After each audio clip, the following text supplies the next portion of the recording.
മൂകം കരോതി വാചാലം പങ്കും ലംഘയത്തെ ഗിരിം യത്കൃപാത്തമഹം വന്ദേ പരമാനന്ദമാധവം.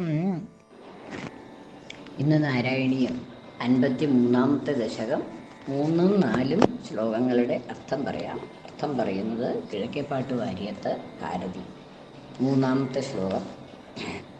കദാപി രാമേണ സമം വനാന്തേ വനശ്രിയം വീക്ഷ്യ ചരൻ സുഖേന ശ്രീരാമനാമ്ന സുസഖസ്യ വാചാ മോദാദഗാധേനുകാനനം ത്വം.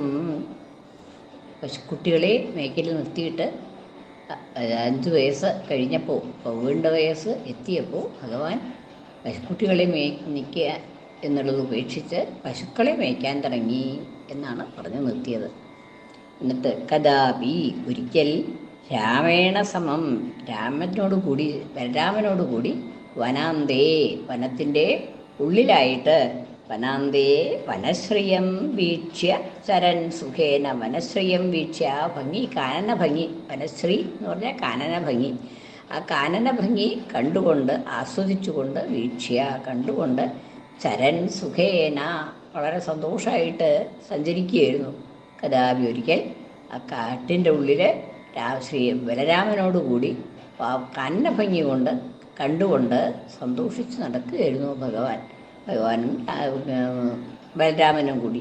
ബലരാമനുണ്ട്, ബാക്കിയുള്ളവരുണ്ട്. ശ്രീരാമനാമ സുസഖസ്യ വാച.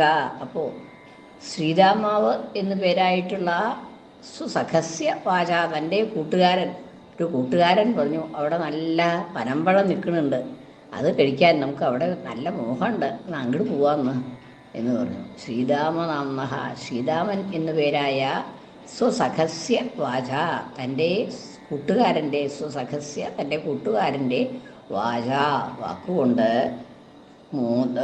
മോദാദഗാധേനുകാനനം ത്വം മോദാ, സന്തോഷത്തോടു കൂടിയൊക്കെ. ഇവിടേക്ക് ഇങ്ങനെ താലവൃക്ഷങ്ങളുണ്ട്, നിറച്ച് പനമ്പഴം കിട്ടും അവിടെ. താലം എന്ന് പറഞ്ഞിട്ടുണ്ടെങ്കിൽ പനമരാണ്. അതിൻ്റെ പഴങ്ങൾ ധാരാളം കിട്ടും. അപ്പോൾ അവിടെ നല്ല സ്വാദുള്ള പഴങ്ങളുണ്ട്, അപ്പോൾ അവിടേക്ക് പോവാം എന്ന് ശ്രീരാമാവ് എന്നുള്ളതായിട്ടുള്ള സ്നേഹിതൻ പറഞ്ഞു. ആ ശ്രീരാമാവ് എന്നുള്ളതായിട്ടുള്ള സ്നേഹിതൻ്റെ വാക്കനുസരിച്ച് മോദാത്, സന്തോഷത്തോടുകൂടി, അഗാഹ പോയി. എവിടേക്ക് പോയി? ധേനുകാനനം ത്വം അങ്ങ് ധേനുകാനനത്തിലേക്ക് പോയി. ധേനുകം എന്ന് പറയുന്നതായിട്ടുള്ള കാനനത്തിലേക്ക്, കാട്ടിലേക്ക് പോയി. അവിടെ ധേനുകാസുരൻ ഉള്ളത് കൊണ്ടാണ് അതിന് ധേനുകാനനം എന്നുള്ള പേര് വന്നത്. അപ്പം അങ്ങനെ ആ ധേനുകാസുരൻ വസിക്കുന്നതായിട്ടുള്ള ധേനുകാനനത്തിലേക്ക് അങ്ങ് കൂട്ടുകാരോടും രാമനോടും ഒക്കെ കൂടെ പോയി. കദാപി ഒരിക്കൽ രാമേണ സമം വനാന്തേ, രാമേണ സമം രാമനോടൊപ്പം വനാന്തേ വനാന്തത്തിൽ കാട്ടിനുള്ളിൽ വനശ്രിയം വീക്ഷ്യ കാനന ഭംഗി ആസ്വദിച്ചുകൊണ്ട് ചരൻ സുഖേന ചരൻ സന്തോഷത്തോടുകൂടി നടക്കുന്നതായ അവസരത്തിൽ ശ്രീരാമനാമ, ശ്രീരാമൻ എന്നുപേരായ സ്വസഖസ്യ വാച, തൻ്റെ സ്നേഹിതൻ്റെ വാക്കനുസരിച്ച് മോദാത്, സന്തോഷത്തോടുകൂടി, ധേനുകാനനം ത്വം അഗാഹ, ത്വം അങ്ങ് ധേനുകാനനത്തിലേക്ക് പോയി. ധേനുകം എന്നുപേരായ കാനനത്തിലേക്ക്, കാട്ടിലേക്ക് അഗാഹ പോയി. ശ്രീരാമാവ് പറഞ്ഞിട്ടാണ് അവിടേക്ക് പോകാൻ തുടങ്ങിയത് എന്ന്. ഉത്താള താളീനിമഹേ ത്വദുക്ത്യാ ബലേന ധൂതേഥ ബലേന ദോർഭ്യം മൃദുഃഖരശ്ചാഭ്യപതത്പുരസ്താത് ഫലോത്കരോ ധേനുകദാനവോപി. അവിടെ എത്തിയിട്ട് ഉത്താള താളീനിമഹേ ത്വദുക്തിയ അങ്ങയുടെ വാക്കനുസരിച്ചിട്ട്, അങ്ങ് പറഞ്ഞതനുസരിച്ച്, ത്വദുക്തിയ അങ്ങയുടെ ഉക്തിക്കനുസരിച്ച്, അങ്ങ് പറഞ്ഞതനുസരിച്ച്, ഉത്താള താളീനിവഹേ ഉത്താളങ്ങളായ വളരെ ഉയർന്നതായ താളീനിവഹം പനമ്പഴക്കൂട്ടം, താളീനിവഹേ പനമ്പഴക്കൂട്ടം, നിവഹേ ത്വദുക്ത്യ ബലേന ധൂതേഥ ബലേന താളിവൃക്ഷ നിവഹം അല്ല കൂട്ടം, ഉത്താള താളീനിവഹ ഉത്താളങ്ങളായ താലവൃക്ഷങ്ങളുടെ കൂട്ടം, താളീനിവഹേ താളങ്ങളുടേതായ സമൂഹം, അതായത് പനകളുടെ കൂട്ടം. ഉത്താള നല്ല ഉയരത്തിലുള്ള വൃക്ഷങ്ങളാണ് അവ. ബലേന ധൂതേ, ബലരാമൻ പിടിച്ചു കുലുക്കി എന്നാണ്. ധൂതേ ധൂതമായപ്പോൾ, പിടിച്ച് കുലുക്കിയപ്പോൾ ബലരാമൻ ആ പനകളൊക്കെ പിടിച്ചു കുലുക്കി എന്നാണ്. ബലേന ദൗർഭ്യാം, എങ്ങനെയാണ്? ബലേന ശക്തിയായിട്ട്, ദൗർഭ്യാം ഇരു കൈകൾ കൊണ്ടും. അവിടെ ബലേന എന്നുള്ളത് രണ്ട് അർത്ഥത്തിലാണ്. ഒന്ന് ബലേന എന്ന് ബലരാമനാൽ, ധൂതേ ധൂതമായപ്പോൾ, ഇളക്കപ്പെട്ടപ്പോൾ, കമ്പിതമായപ്പോൾ. ബലേന എങ്ങനെയാണ്? ബലേന ബലം കൊണ്ട ശക്തിയായിട്ട്, ദൗർഭ്യാം രണ്ട് കരങ്ങളെ കൊണ്ടും കൈകളെ കൊണ്ടും ബലരാമൻ തന്നെ പിടിച്ചു കുലുക്കി എന്നാണ്. അത് ഭഗവാൻ പറഞ്ഞതനുസരിച്ച് ബലരാമൻ ആ താലവൃക്ഷങ്ങളൊക്കെ അതിശക്തിയായിട്ട് പിടിച്ചു കുലുക്കി. ഭഗവാനേക്കാൾ വയസ്സൊന്നും കൂടുതലില്ല, വളരെ അടുത്ത് തന്നെയാണ് പ്രായമൊക്കെ. പക്ഷേ ബലരാമന് ശരീരശക്തി കൂടുതലുണ്ട് എന്നാണ്. അപ്പം അങ്ങനെ ആ ബലരാമൻ ഈ മരങ്ങളൊക്കെ പിടിച്ചൊന്ന് കുലുക്കിയപ്പോൾ, ബലേന ദൗർഭ്യം മൃദു കരശ്ചാഭ്യപതത് പുരസ്താദ്, മൃദു കരഹാച്ച ആഭ്യപതത് പുരസ്താദ്, ഫലോത്കരോ ധേനുകദാനവഃ അപി ദാനവോപി ദാനവഃ അപി. മൃദു കരശ്ച അഭ്യപതത് വീണു, പുരസ്താദ് മുമ്പിൽ വീണു എന്നാണ്. ആരാണ് വീണത്? ധേനുകദ ഫലോത്കര, ഫലസമൂഹം, ആ പരമ്പഴങ്ങളുടെ സമൂഹം. ഉത്കര കൂട്ടം, ഫലോത്കര ഫലങ്ങളുടെ കൂട്ടം. ധാരാളം പഴം വീണു. എങ്ങനെയുള്ള പഴം? മൃദുഹു വളരെ മൃദുവായിട്ടുള്ള ഫലഫലങ്ങൾ.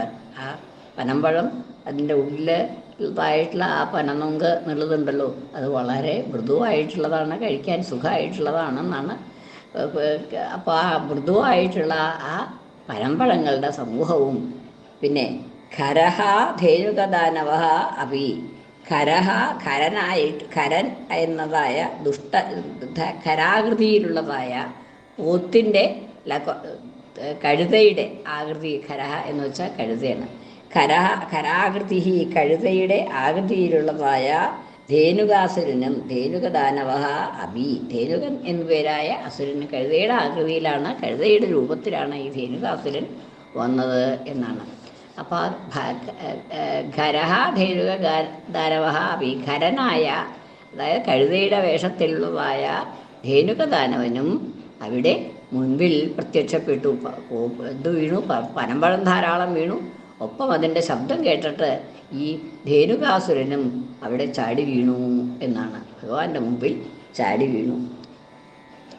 ഉത്താള താളീനിമഹേ തുതുക്തിയ, അങ്ങയുടെ ഉക്തിക്കനുസരിച്ച്, അങ്ങയുടെ വാക്കിനനുസരിച്ച്, അങ്ങ് പറഞ്ഞതനുസരിച്ച്, ഉത്താള താളീനിമഹേ ഉത്താളമായിട്ടുള്ള, ഉയർന്നതായിട്ടുള്ള, വളരെ ഉയരത്തിലുള്ളതായ ആ താലവൃക്ഷങ്ങൾ സമൂഹം, നിവഹം കൂട്ടം, ബലേന ധൂതേ അനന്തരം ബലേന ധൂതേ ബലരാമനാൽ ധൂതമായപ്പോൾ, കുലുക്കപ്പെട്ടപ്പോൾ, ധൂതേ അഥ ബലേന ദൗർഭ്യം, എങ്ങനെയാണ്?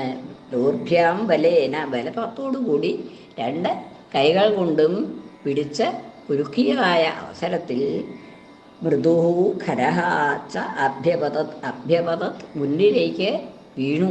എന്താണ് വീണത്? മൃദു ഫലോത്കരഹ, മൃദുവായിട്ടുള്ള വളരെ ആർദ്ദവമുള്ളതായിട്ടുള്ള ഫലോത്കരഹ ഫലസമൂഹങ്ങളും പഴങ്ങളും, അതായത് പനമ്പഴങ്ങളും.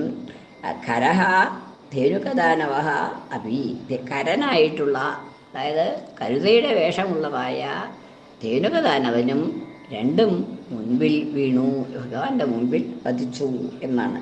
ഇവിടെ ഈ ഖരഹ എന്നും ഫലോത്കര മൃദുഹു എന്നുള്ളതിന് രണ്ടർത്ഥം കൂടി പറയുന്നുണ്ട്. രണ്ടായാലും വിരോധമൊന്നുമില്ല. മൃദുഹു എന്നുള്ളത് രണ്ടിലേക്കും യോജിക്കുക. അപ്പോൾ അവിടെ രണ്ടിലേക്കും യോജിക്കുമ്പോൾ മൃദുഹു ഫലോത്കരഹ, മൃദുവായിട്ടുള്ള ഫലോത്കരം, ഖരഹ ഫലോത്കരഹ, അതും ഇതിലേക്ക് യോജിപ്പിക്കാനായിട്ടാണ്.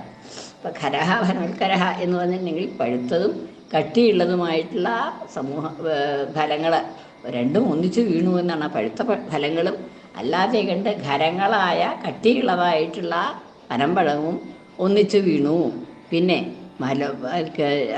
അസുരൻ്റെ പക്ഷത്തിലേക്കും രണ്ടും അന്വയിക്കാമെന്നാണ്. മൃദുഹു എന്നുള്ളതും ഖരഹ എന്നുള്ളതും അസുരപക്ഷത്തിലേക്കും അന്വയിക്കുമ്പോൾ മൃദുഹു എന്നുള്ളതിന് ശക്തി കുറഞ്ഞതായ സ്വതേ ശക്തി ഇല്ലാത്തതായിട്ടുള്ള ധേനുകദാനവൻ. ഇനി ഖരഹ എന്ന് പറയുമ്പോൾ ദുഷ്ടനായിട്ടുള്ള ധേനുകദാനവൻ എന്ന് അങ്ങനെയും അർത്ഥമെടുക്കാം എന്നാണ്. രണ്ട് ശ്ലോകം ഒന്നുകൂടി ചെല്ലാം. കഥാപി രാമേണ സമം വനാന്തേ വനശ്രിയം വീക്ഷ്യ ചരൻ സുഖേന ശ്രീരാമനാംന സുസഖസ്യ വാചാ മോദാദഗാധേനുകാനനം ത്വം. കൃഷ്ണാർപ്പണം. മലയാള പരിഭാഷ.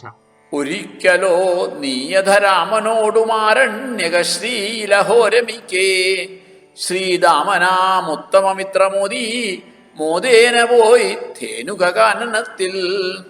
ഉത്താളകാളീനിവഹേ ത്വദുക്രിയാ ബലേന ധൂതേഥ ബലേന ഗോഭ്യം മൃദുഖരശ്ചാഭ്യപതത്പുരസ്താത് ഫലോത്കരോ ധേനുകദാനവോപി. കൃഷ്ണാർപ്പണം. മലയാള പരിഭാഷ.